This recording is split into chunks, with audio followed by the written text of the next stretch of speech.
Hey, listener name, are you ready for this? A deep dive into generative AI and what it all means for human resource management. You sent us a ton of sources on this, journal articles, research, all looking at it, all these different angles. It's definitely a hot topic right now. I think this is going to be pretty eye-opening. Yeah, it's a field that's moving so fast. So what we're going to do is unpack some of the key ideas, look at the benefits, but also some of the concerns that people have. And we're going to help you figure out what it means for the future of work, especially for you. Okay, so let's get right to it.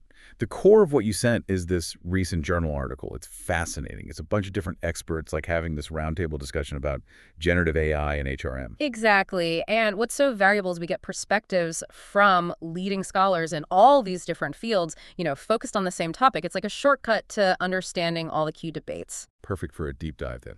But first things first, what are we even talking about when we say generative AI?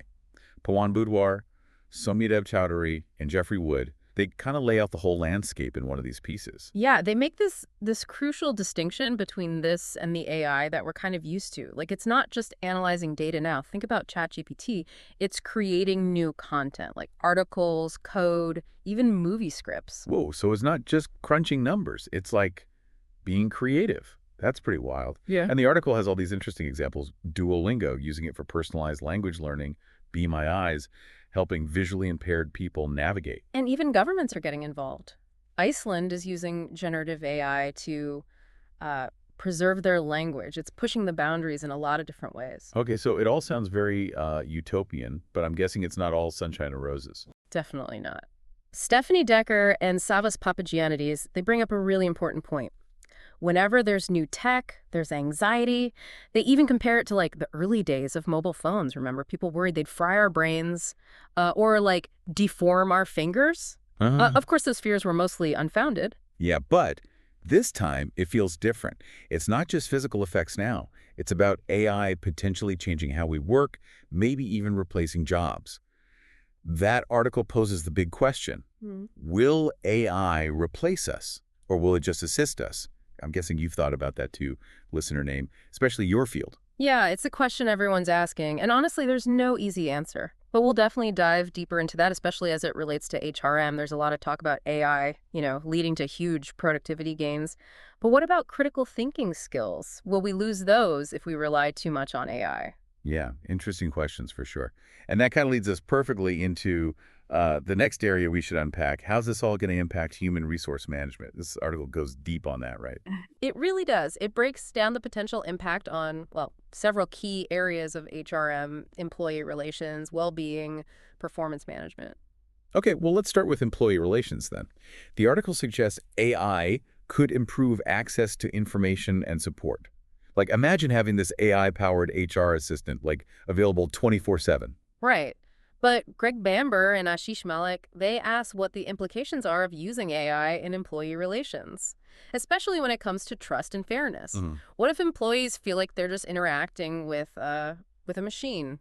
Could that lead to alienation instead of support? Yeah. It's not as simple as just throwing AI at the problem, huh? It's finding the right balance between, human interaction and this new technology. Yeah, exactly. And that balance is like crucial when we think about employee well-being too. On the one hand, the article mentions AI-powered therapy bots like Wobot, and that could make mental health support more accessible. But there's a flip side, isn't there? For sure.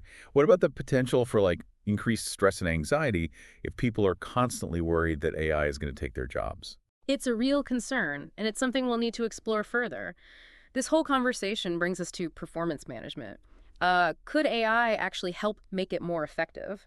Arup Varma and Angelo Denisi get into that. Right. They talk about AI potentially helping managers process tons of data, allowing them to, give more data-driven feedback. Yeah. But if you're on the receiving end of that, I don't know, kind of makes you wonder how impersonal that could feel. Yeah. Varma and Denisi emphasize that AI should be used to assist managers, not replace them. Human judgment, empathy, those are still essential, especially in performance management. I mean, imagine getting feedback from a robot. It's not the same. Right. So AI could be a really powerful tool for gathering and analyzing performance data. But those final decisions, how that data is used, that should still be in human hands. Makes sense to me. But there's this bigger picture here, right? We can't just think about the impact on individuals and companies. It goes way beyond that. Definitely. Shuang Ren and Prasetta Kumar De bring up sustainability. They argue that AI could be amazing for promoting sustainable practices in HRM, but it could also lead to greater inequality. Think about all the resources needed to develop and maintain these AI systems. The energy consumption alone is huge. And then there's the, what do they call it, the digital divide.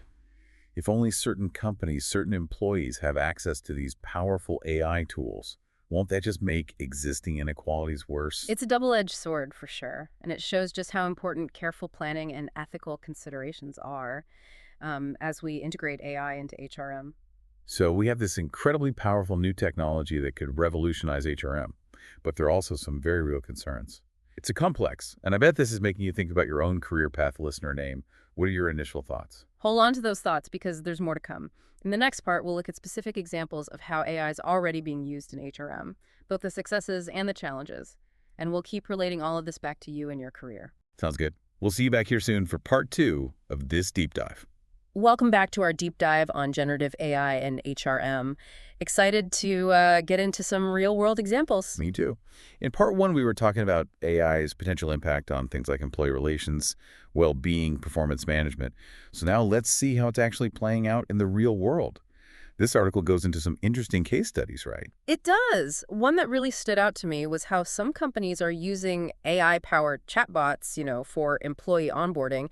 It's a task that can be super time-consuming for HR, and AI can really help streamline that whole process. Yeah, so instead of manually answering the same questions over and over, new hires can get the info they need instantly from a chatbot. I can see how that'd be helpful, but does it kind of create that, like, welcome to the company, here's a robot vibe? That's a great question, and it goes back to that balance we talked about, right? Using AI to enhance the human experience, not totally replace it. The article suggests that, well, the most successful examples, they use chatbots for those initial routine questions, but then human HR steps in for the more complex stuff or sensitive issues. Makes sense. It's like AI handles the groundwork so HR can focus on the things that need that personal touch. Onboarding's one thing. What other parts of HRM are being impacted? Well, the article also highlights AI in recruitment. AI-powered tools, they can analyze resumes and applications way faster than a human, helping companies sift through tons of candidates to find the best fit. I've heard about that. Sounds efficient, but doesn't it raise some concerns about bias? Like, what if the AI is trained on data that reflects existing inequalities? Could that just make things worse? It's a really important point, and the article gets into that. It really stresses how companies need to be so careful about the data they use to train these AI systems, making sure it's diverse, representative, and that the algorithms themselves are designed to avoid bias. That sounds like a huge responsibility. Yeah, Companies can't just like blindly implement these tools without thinking about the consequences. absolutely. And it goes back to what we talked about earlier, that critical thinking piece. Even with these powerful AI tools, human judgment is still super important. We need to be able to look at the output, see potential problems, and make sure they're being used ethically. Right. It feels like a theme is emerging here. It's more about this partnership between humans and AI. It's not Yeah. about one replacing the other, but figuring out how they can work together. Right. Exactly. And that leads us to another area where AI is, making an impact, learning and development. The article talks about how AI can be used to personalize those learning experiences, like tailoring the content, how it's delivered to each employee's needs and learning style. That's really interesting, especially with how fast the work environment changes these days. People need to constantly be upskilling, reskilling. Right. And AI can help facilitate that. Analyze an employee's skills, pinpoint areas they need to work on, and recommend specific training, resources, even track their progress and give feedback. It's like having a personalized career coach powered by AI. But again, what about that human element? Isn't there something to be said for having a human mentor or coach, someone who can actually guide and support you? Definitely. And the article emphasizes that AI should complement human mentorship, not replace it. AI can give the data, the recommendations, but it's the mentor who can give context, encouragement, emotional support. So we see this pattern across different areas. AI can automate tasks, analyze data and provide insights, but it's the human element that's crucial for things like building relationships, empathy, judgment calls. Exactly. And that brings us to a really important question. What does all of this mean for you, listener name, as you think about your own career in this age of AI? What are you taking away from all these examples? Yeah, it's a lot to process. In the final part, we'll bring everything together and give you some actual advice on how to navigate this new world of work. Stay tuned. All right, listener name, welcome back. We've covered so much in this deep dive. We started with, like, the amazing things generative AI can do, but then those real concerns about how it's going to change how we work, especially for you in HR. Yeah, exactly.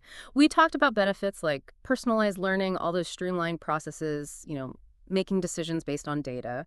But then there's also the potential downsides. Bias creeping in, jobs being displaced, even like the ethics of Yeah. using AI for stuff that's always been, human-centered. It is. It's a lot to think about. And you're probably thinking, okay, so what does all this mean for me? That's what we're going to focus on this last part. Think of it as like your AI survival guide for the future of work. Haha, I like that. A survival guide. Well, first of all, AI is here to stay. It's not just some passing trend. It's a total shift in how we work, how we live. So we have to kind of embrace it, learn about it, learn how to work with it instead of being afraid of it, right? Makes sense. But where do you even begin? It feels like there's so much info out there and it changes so fast. It can be overwhelming, yeah. But the key is to just stay curious, keep learning. There's tons of resources, articles, podcasts, online courses, whatever works for you. Just make it a habit to stay up to date on AI. So knowledge is power. Yeah, Got it. But it's not just about the tech itself, right? We keep coming back to the human side of it all. definitely. AI is going to automate more of those routine tasks. So the skills that'll be really valuable, the ones AI can't copy. Critical thinking, creativity, problem solving, emotional intelligence, good communication. That's what makes us different. So we double down on like what makes us human. Not trying to compete with AI, but getting better at the skills that work well with it. Exactly. It's a collaboration. And AI is a tool, right? It can be used for good, but it's on us to use it ethically, responsibly. So stay informed, develop those human skills, and remember the ethics.